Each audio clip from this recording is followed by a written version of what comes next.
What's up? It's Gabriella Martay here from the Creatives Conversation here and hosted by Helps 2. You are listening to, like I said, the Creatives Conversation, and today we are talking about how to get past the fear of starting. So you're not going to want to miss this one. Buckle your seatbelt, and here we go.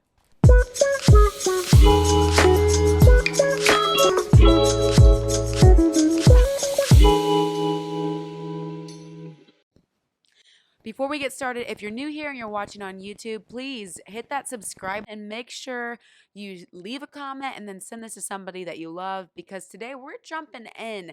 And I think this is a subject that a lot of people don't talk about, because you either have people in their creative discipline, whether they're musicians or writers or even entrepreneurs. I think this really is a podcast for everyone today. Even entrepreneurs, I feel as if they are the ones who are going for it, who are in their craft, doing it, hard toil in it, day and night, night and day. And then you have the people who really have a strong desire to do what they want to do, but they haven't gotten started. And this past weekend, I was with a friend and we were talking. She just started a gym, and I'd love to have her on this podcast. So maybe you'll see her and maybe you'll get to hear her. But we were talking, and one thing she said is that she had so much fear when she got started, which she just got started like a month ago. And so one thing I wanted to do was just pick her brain, because I've been in my craft for over 10 years, which is crazy to say, my craft of music, and I've been running Helps 2, this marketing company that's putting out products for creatives now, super exciting, for I don't even know, like 9 years. We're getting up there. So I have been in this a minute, and I don't really have that fear of starting, but I wanted to pick her brain, because it's just been so long since I've felt those feelings, since I've thought those thoughts. And so I did a little bit, and it made me want to come on here and talk about it today.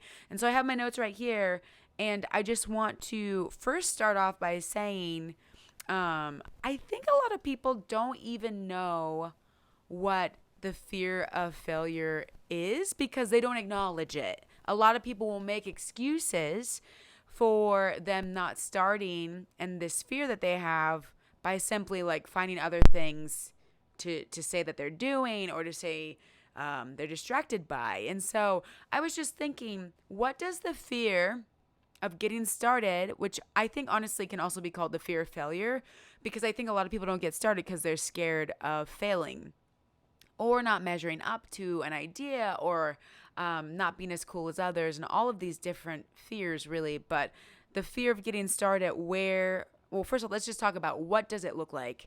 And to be honest, I think it looks like so many hidden things. I think the fear of getting started can look like, I'm too busy.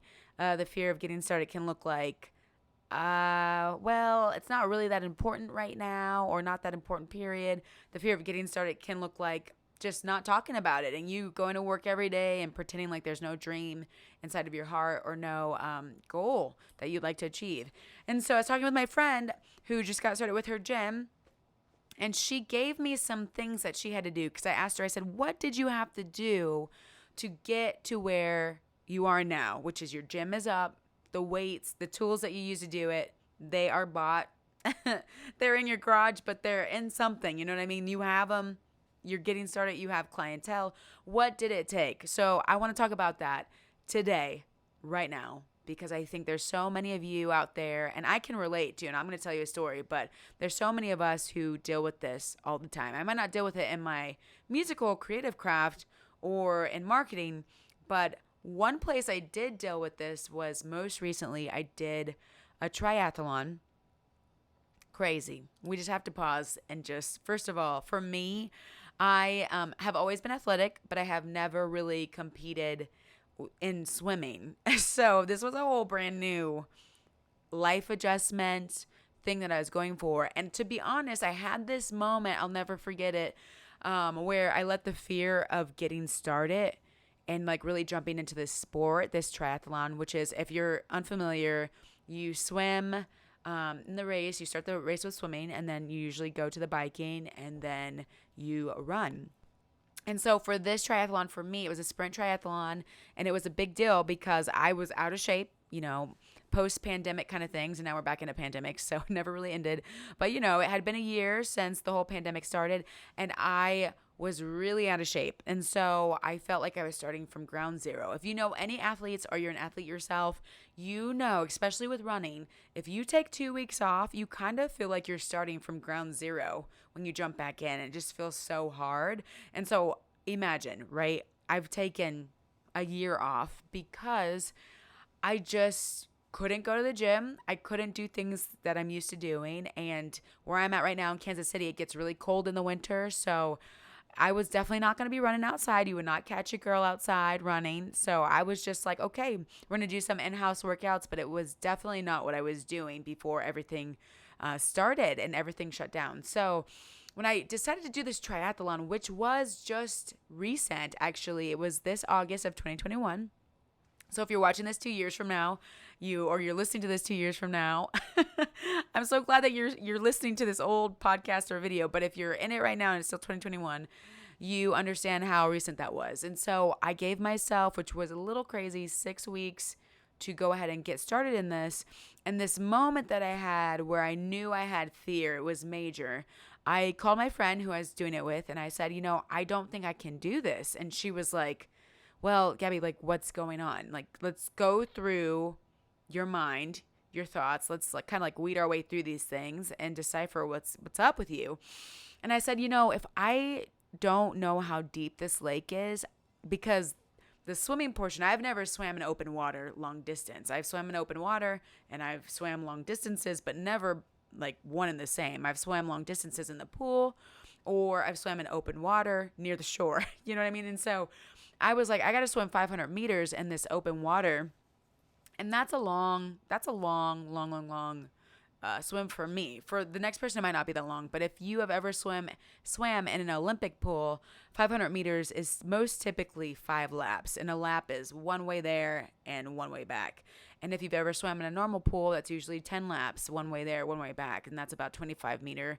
I think that's a 25 meter. No, that's a 50 meter, 25 meter pool. Comment if I'm totally wrong, but I believe it's 25 meters one way. And then, yeah, that's about right. So long story short, that's not important. I was going through this moment with my friend, and she goes, what is the deal? You are so afraid. Where did you get this fear of starting?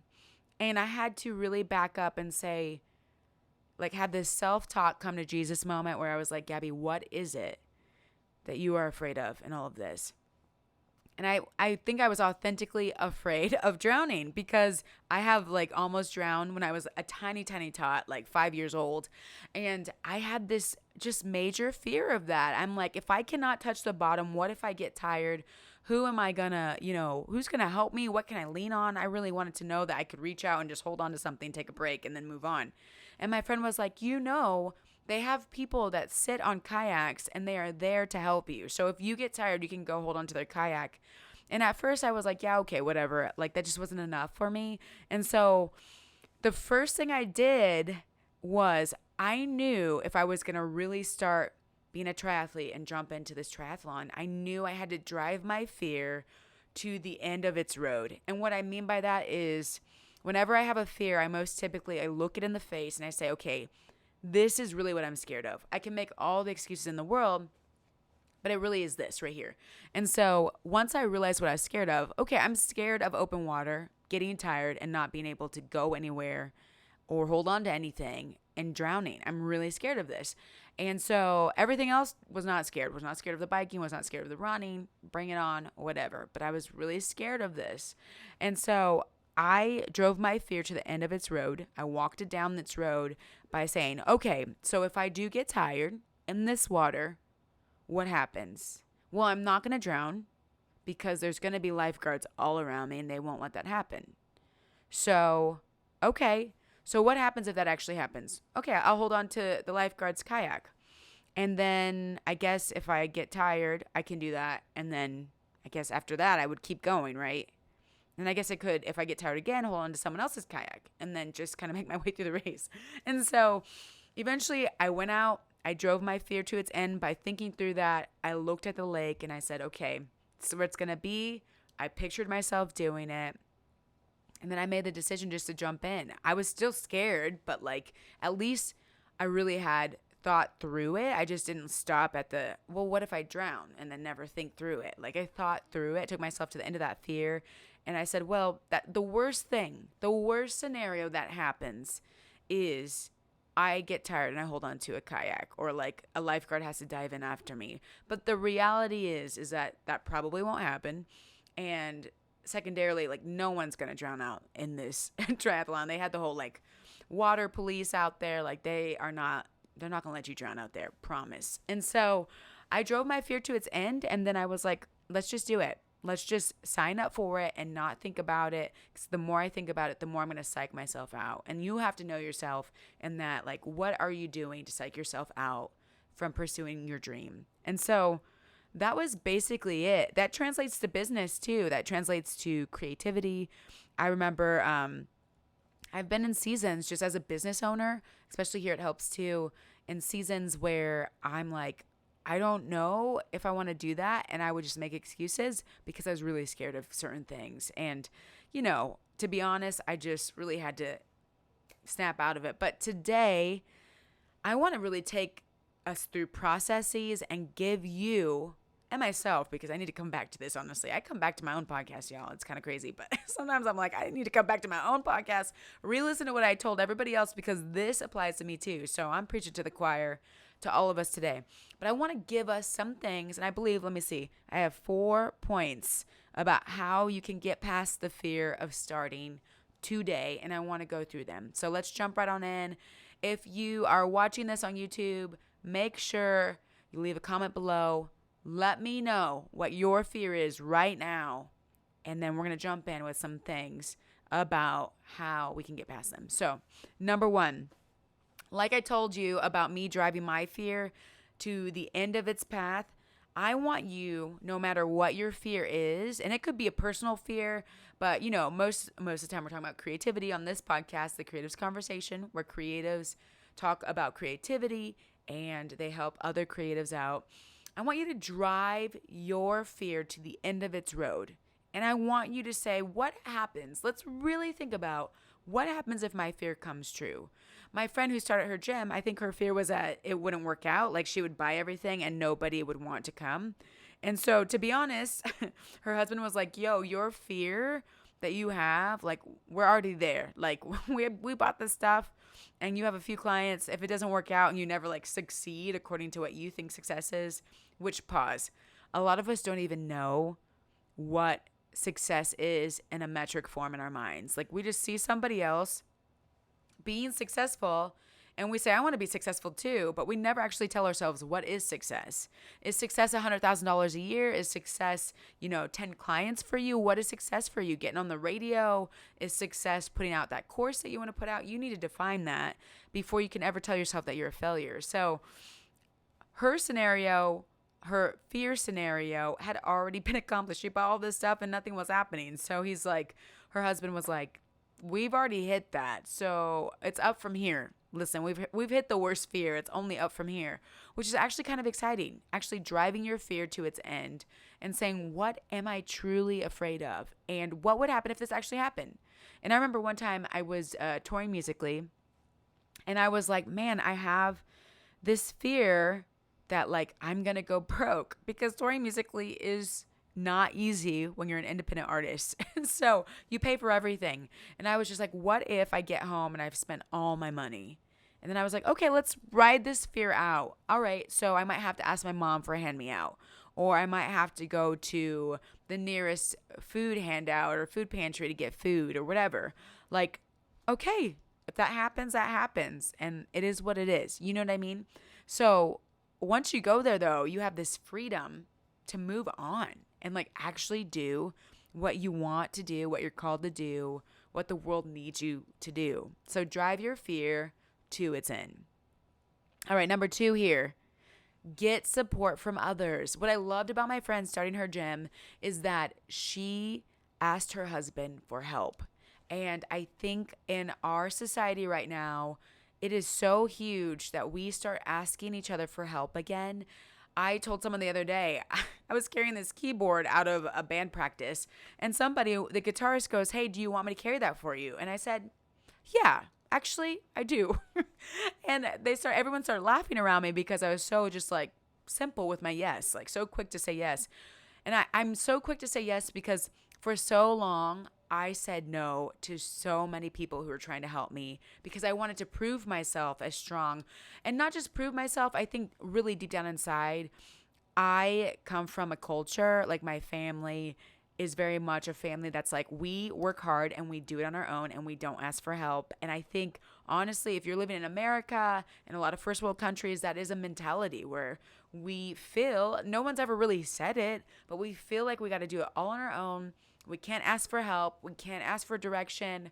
We can't ask for support. And we end up all alone, like isolated, feeling horrible about ourselves, discouraged, and just really in dark places. And so I want to encourage you, if you can ask for help, absolutely do it.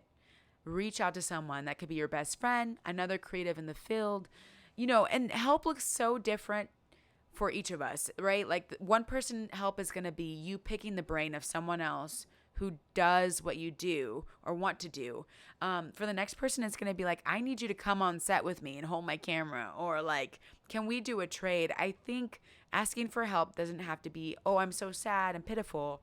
Asking for help can really be a relationship building opportunity. So I want you to think about how you can ask for help. It could be asking someone to cheer you on. It could be asking for someone to actually like physically be present and do something with you. Help can look so different depending on who you are and what you're doing. So ask yourself, like, how can I be asking for help in this season of my creative journey, my entrepreneurship journey? What does that look like? And so I'm even thinking right now for myself, like, what does help look like?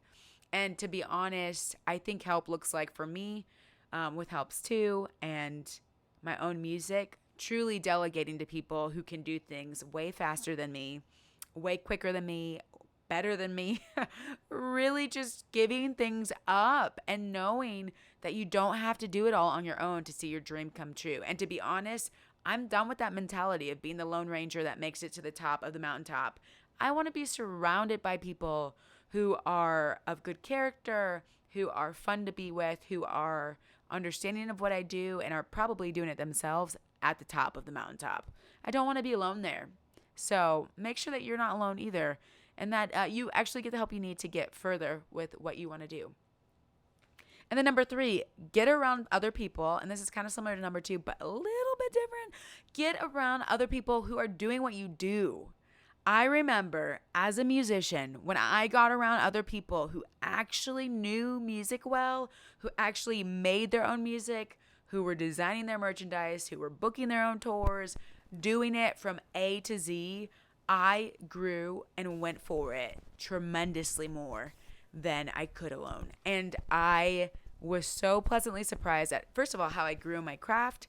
Second of all, how I grew in knowledge, how I grew in relationships. It was wild to have these crazy cool friends who were super talented and we could connect. Like when someone is in what you want to do or in what you're already doing, but you feel stuck or whatever or scared, they understand way more than someone who isn't in it. They're in it. They know. It's like, if you've ever ran a race or been an athlete, you can look at other athletes and be like, I know your struggle most often because you've been there, right? And so same for you, no matter your craft, whether you're a writer, a graphic designer, someone who just wants to start their entrepreneurship journey.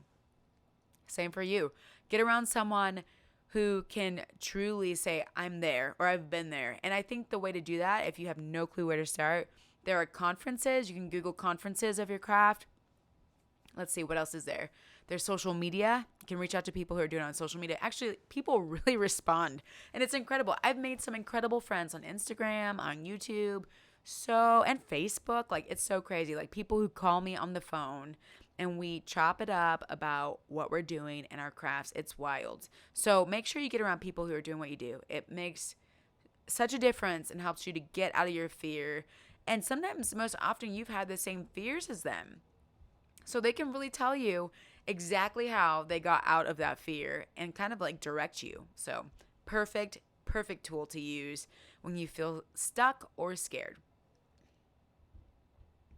Oh, and this is number 4. And I'm so excited about this one because I love action. I love action. I love action so much. So, what I mean by that is number 4 is set yourself up to actually overcome your fear and set up actionable goals and things you want to do that you're going to do, not just want, that you're going to do in order to get past that fear of starting. And to be honest, I would put myself on a timeline. So I love this tool, and I'm not sponsored by this tool, but if y'all want to sponsor me, I'm not mad. If you want to sponsor the Creative Conversation, please feel free. But I use Asana. It is a task management tool. I have it on my phone. I can, pull it up right here on my phone. I have it on my computer. And I put in actionable, whenever something hits me, I go straight to my phone or my computer. I put it in.